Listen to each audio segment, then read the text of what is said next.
Thank you for volunteering for MetroPlan Orlando's Bicycle and Pedestrian Count program. This training video is meant as a refresher for those individuals who volunteer for our January count. Our Bike Ped program began in 2013 thanks to a grant from the Florida Department of Transportation. We have adopted the counting methodology of the National Bicycle and Pedestrian Documentation Project. Many other cities across the U.S. participate in this program, and this is the first bicycle and pedestrian count effort in Central Florida. So far, it has been a great success. A lot of people ask us, why should we count? Just like we know how many cars travel on I-4 every day, we count to better understand our bicycle and pedestrian needs. We would like to know what influences bicycle and walking and what kind of infrastructure improvements we need out there.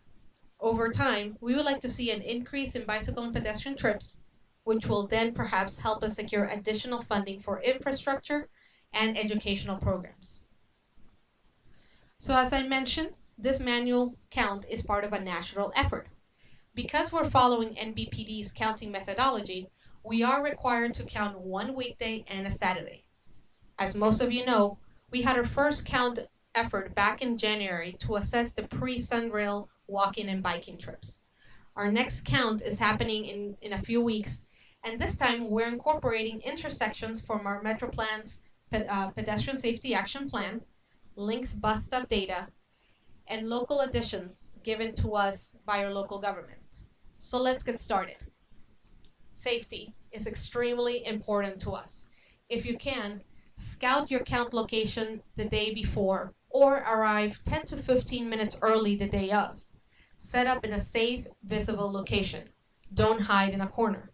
But also set up in a way where you won't interfere with the pedestrian and bicycle flow, aka don't set up in the middle of the sidewalk.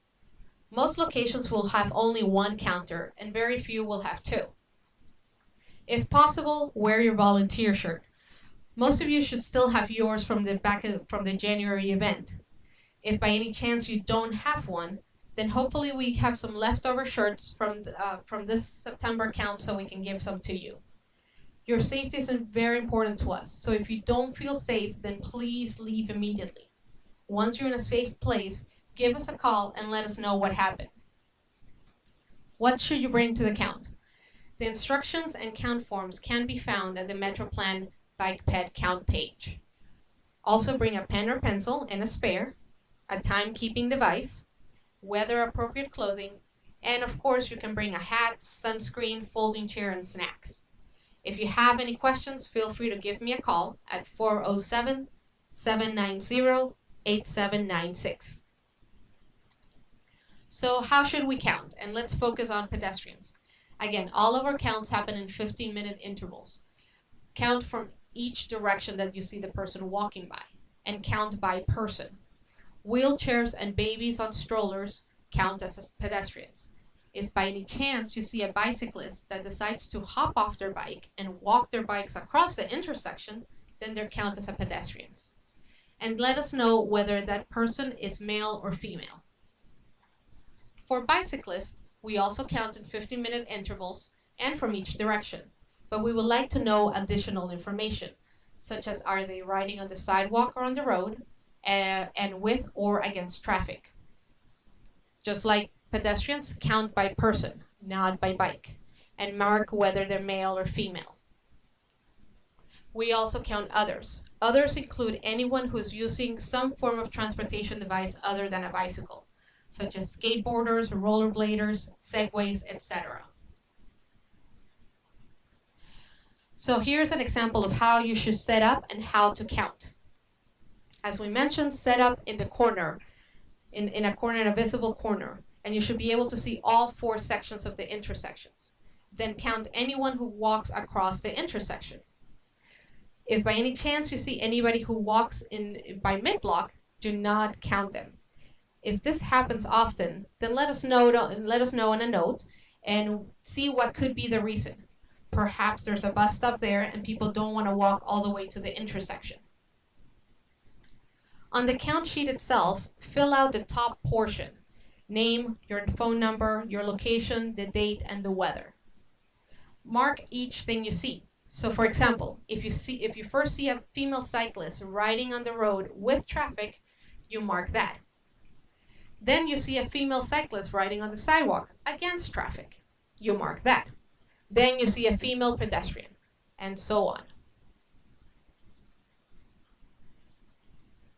You continue to count for the 2 hours, and then at the end of the 2 hours, just tally up your numbers. So let's get some practice counting, shall we? How many people you see here? We have 5 cyclists. You have 3 males, 1 female. For the child in the back, in the trailer, you can guess whatever gender you would prefer. So I'm just going to say 3 males and 2 females. How about this one? That's 2 cyclists. 1 male, 1 female. The lady in the back who's crossing mid-block does not count. And how about this one? We have 4 pedestrians, 2 male, 2 females, and then we also have a cyclist riding on the roadway with traffic in the back. So now that you have done the 2 hours, what should you do? When you have completed your forms, please return them to us as soon as possible. During our training, we will have pre-stamped envelopes for you to mail it to us. However, you can also scan it and send it to me via email, or you can fax it. If you have any questions, comments, concerns, or anything along those lines, feel free to give us a call or shoot us an email. We'll be glad to answer any questions that you might have. That is it. Thank you so much for volunteering, and hope you have a fabulous time.